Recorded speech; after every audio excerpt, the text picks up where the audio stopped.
नैतिक और मजेदार कहानियाँ तेरा मेरा साथ रहे। कहानी कुछ इसी प्रकार से शुरू होती है।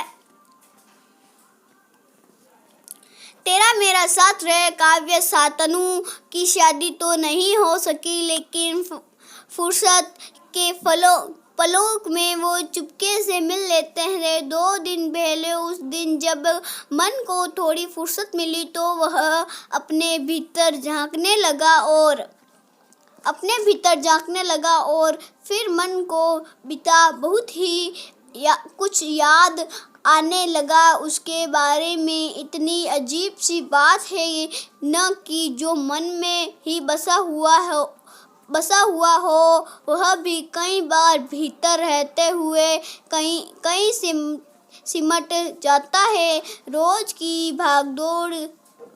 भागदौड़ में, गृहस्थी के कामों में, पति बच्चों और समाज के विभिन्न दायित्वों को पूरा करने के लिए चक्कर में एक कोने में ही बैठे रहते को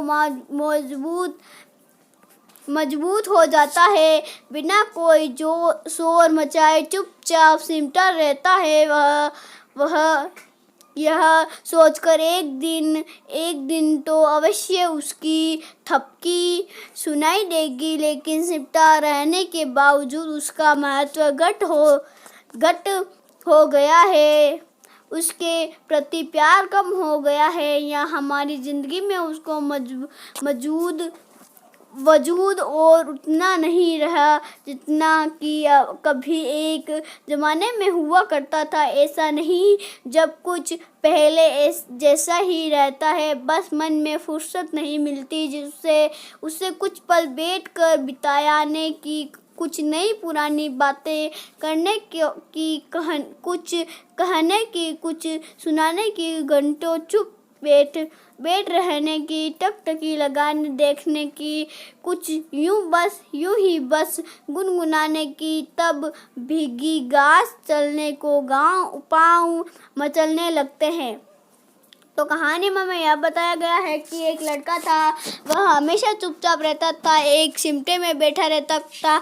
कोई भी काम करता वह एक किसान की तरह काम करता था और चुपचाप रहता था और कभी कुछ नई पुरानी बातें करने की, कुछ कहने की और कुछ सुनाने की, घंटों चुपे बैठे उसे टकटकी लगाए देखने की, कुछ यूं ही बस गुनगुनाने की। तब भीगी